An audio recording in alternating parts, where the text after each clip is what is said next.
¿Qué es un proceso de selección? Pues es una pregunta que todos nos hacemos, ¿no? Pues un proceso de selección es cómo tengo que encontrar o qué acciones llevo a cabo para encontrar a la persona adecuada dentro de una serie de requerimientos, dentro de un perfil que previamente la compañía ha realizado, ¿no? No se trata de contratar o de encontrar o de seleccionar a la mejor persona, simplemente a la persona idónea. ¿Cuál es la persona idónea? Aquella que se ajuste a un perfil inicial, como hemos comentado. Que no esté por encima del perfil ni por debajo del perfil, cosa que puede ser negativa, ¿no? Que encuentres a la persona con el perfil adecuado, el perfil concreto, eso es un proceso de selección y todas las acciones que llevo a cabo para encontrarlo, ¿no?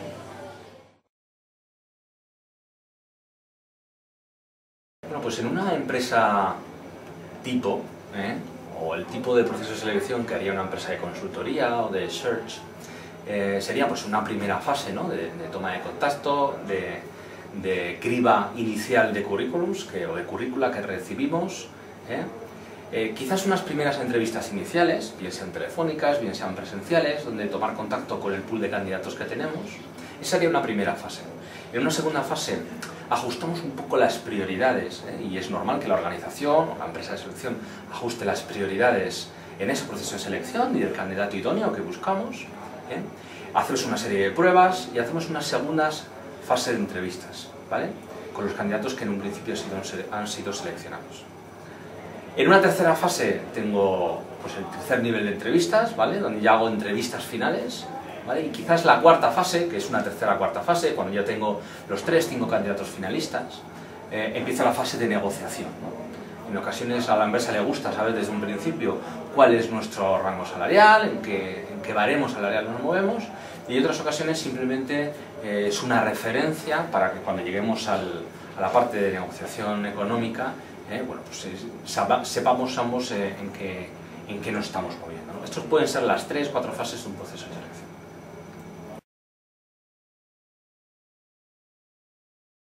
Yo creo que, honestamente, y después de ver a muchos candidatos, a cientos, puede que miles de candidatos, y hacer varios procesos de selección, creo que no hay la mejor forma de hacer un currículum. Lo que está claro es que hay cosas que no se deben hacer cuando uno escribe un currículum vitae, ¿no?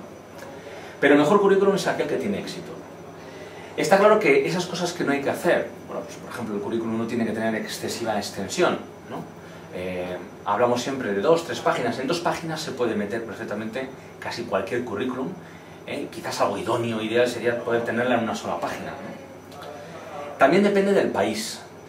Por ejemplo, el currículum que hacemos en España es bastante parecido al que se hace en Latinoamérica, pero muy diferente al que se hace en Francia, por ejemplo, donde se escribe y se detalla bastante pues, cuál es el ciclo de vida en el que estamos, cuáles son los objetivos profesionales.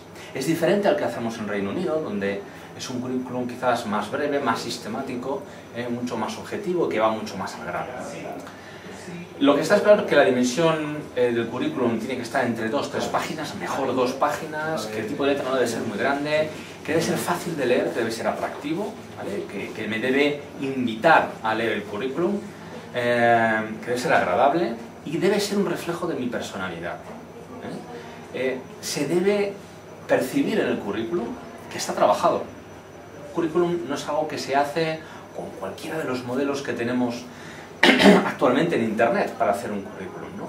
Tenemos que hacerlo ad hoc.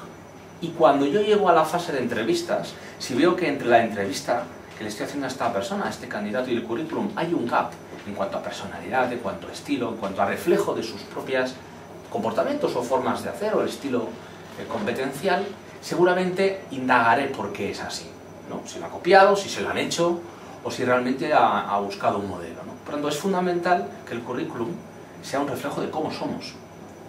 Y para terminar, que sea diferencial. En la medida de lo posible tenemos que hacer un currículum que sea diferente. Fijaros que cuando un seleccionador recoge un pool de currícula y lo revisa, puede revisar 100, puede revisar 150, puede revisar 200, quizás no revise mucho más y quizás revise muchos menos. Por lo tanto, cuando yo reviso 100 currículums y paso por encima de ellos, busco algo diferente, algo que me atraiga y le dedico 1 minuto, 2 minutos a cada currículum. Por lo tanto, busco que las cosas clave que yo quiero identificar, formación, experiencia, palabras clave, estén ahí y se vean rápidamente, ¿vale? Y que sea diferente, que me llame la atención, pero dentro de unas normas culturales, culturalmente aceptadas, vamos a decir. Hombre, lo bueno que tienen herramientas como InfoJobs, como Monster, como tantas otras que hay, portales de búsqueda de empleo, es que te facilitan el que hagas un currículum estándar y que luego ese currículum se pueda exportar a Excel o la empresa consultora vea un modelo estándar, ¿no? Esas diferencias o esta diferenciación que comento que es importante, en este caso no existen. En este caso los procesos de selección, a priori, son más objetivos. En esa primera fase, si la empresa de selección o la empresa de consultoría tiene intención en contactar contigo, te hará una llamada, te mandará un correo electrónico, puesto que está como información en estos portales, y te pedirá que le envíes un currículum en PDF, en formato Word, en lo que sea, donde sí que ve ese reflejo de cómo eres. Algo diferente es LinkedIn, porque LinkedIn es una plataforma de colaboración y de networking profesional. Por lo tanto, lo más importante de LinkedIn no es la información curricular que aparece, porque esa la tengo en InfoJobs, la tengo en Monster, la tengo en CV Explorer, la tengo en otras plataformas. Ahí lo verdaderamente importante es las recomendaciones que te hacen a tu propio perfil profesional, fruto de tu experiencia profesional, tu nivel de contactos, puesto que cualquier persona que tienes en la red puede ver, o es opcional, pero es posible ver tu red de contactos y por lo tanto ver a qué nivel te mueves, y las publicaciones, el movimiento, lo que participas en los foros profesionales y qué foros o qué grupos profesionales son los que a ti te interesan. Esto es lo más importante en las plataformas de LinkedIn, no tanto el currículum en sí, porque ya te digo, puede estar en cualquier otra plataforma o base de datos curricular de las que hay por el mercado. Si es interesante, te pedirán tu currículum en PDF o en Word. Bueno, también es un tema, la estructura del currículum es bastante homogénea, realmente en todos los países occidentales, ¿vale? Una parte inicial, datos de contacto, datos personales, hay otra parte de formación, hay otra parte de experiencia, si hago algún tipo de colaboraciones como freelance, si he tenido empresas, es una parte que te reflejamos aquí, y hay otra parte pues, de otros datos personales, donde pongo pues, cuáles son bueno, mis intereses, mis hobbies, cualquier información que bueno, podamos añadir que puede ser interesante. Es muy importante la pregunta que haces de si metemos primero la formación académica, la formación profesional o la experiencia. Yo diría que depende, ¿no? Yo diría que si tú estás comenzando tu carrera profesional, lo más interesante es que pongas la formación, porque es lo que realmente aporta un valor añadido a tu historial profesional. Y realmente no tienes mucha experiencia, por lo tanto, lo que pones en valor es esa base, son ese conjunto de skills, ¿no? Por lo tanto, es esa formación, ¿no? Y profesionalidad que se presupone en un profesional. Si al contrario es una persona que ha avanzado su carrera profesional y tiene ciertos años de experiencia, más o menos relevantes, y por supuesto, si estás en un horizonte profesional mucho más avanzado, por supuesto la experiencia es más importante, ¿no? La formación de base, la formación complementaria, la formación profesional, el máster que he hecho es importante, pero lo que más aporta, por lo que se va a valorar al candidato, es por la experiencia profesional. Y esa es tu propuesta de valor. Y esa tiene que ir primero.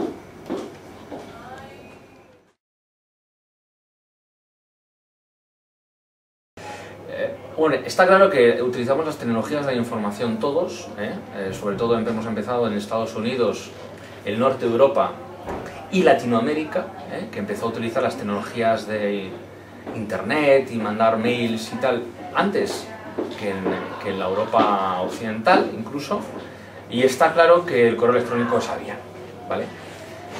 Pero depende un poco del tipo de empresa y depende un poco del nivel profesional al que nos movamos. Por ejemplo, os puedo decir que empresas del sector de seguridad, ¿vale? De vigilantes de seguridad, te hacen un currículum, les ayuda a su hijo a hacer un currículum, lo hacen en un documento Word, se lo imprimen, hacen 300 copias y van por las empresas de seguridad entregándolo, ¿vale? Y se ve como algo normal, porque no esperamos que nos envíen un documento Word o PDF.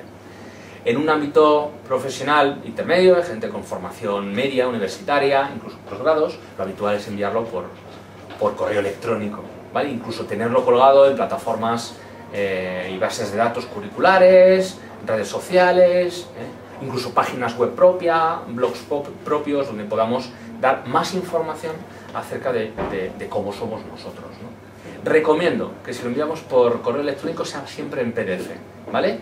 En ocasiones las empresas de consultoría y de selección y de search y de headhunting nos piden que se lo enviemos en Word porque ellos lo pueden trabajar, lo pueden manipular y en base a ello pueden hacer un informe para sus clientes. Bien, que nos lo pidan y se lo enviaremos en Word.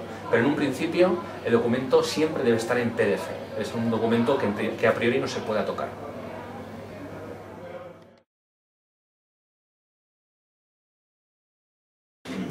Bueno, cuando hablas de entrevista entiendo que dices pues una entrevista inicial, ¿no? Porque estamos hablando de cómo confeccionar el currículum y por hecho que es una entrevista inicial.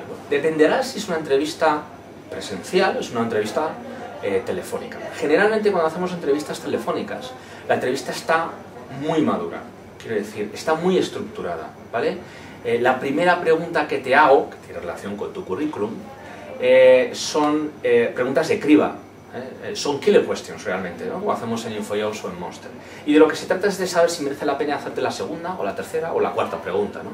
Y si puedo hacer una llamada telefónica pues de 2 minutos, pues me ahorraré 5. Y si la puedo hacer de 30 segundos, porque la primera pregunta ya tengo claro pues, que no te interesa el puesto o la compañía, pues me ahorraré esos 2 minutos, ¿no? Cuando hacemos una entrevista presencial, también es importante cuando hacemos de forma telefónica, pero sobre todo presencial, es importante la comunicación no verbal, por supuesto la otra, pero ese 80% de comunicación no verbal, de gestualización, de formas de comportarse, de realmente ver en esa persona que tengo delante el tipo de profesional que yo espero recibir, es importantísimo, ¿no? Debemos saber también si la entrevista que nos están haciendo es por competencias, en función de lo que llamamos incidentes críticos, es decir, cómo actuaste en el pasado para saber y proyectar cómo creemos que puedes actuar en el futuro. Pero ese tipo de entrevistas, más por competencias, las solemos hacer en una segunda ronda, ¿no? Una entrevista en profundidad que sería tema de otro curso. En esta primera entrevista lo que quiero repasar, si es presencial, un poco tu currículum, tus motivaciones, en qué estadio profesional te encuentras en ese momento y conocerte. Sobre todo conocerte, ver cómo eres como persona, qué valores personales tienes, cada vez es algo más preguntado, no directamente, y ver cómo te desenvuelves, ver en ti ese profesional que estoy buscando, ¿vale? Ese sería un primer filtraje.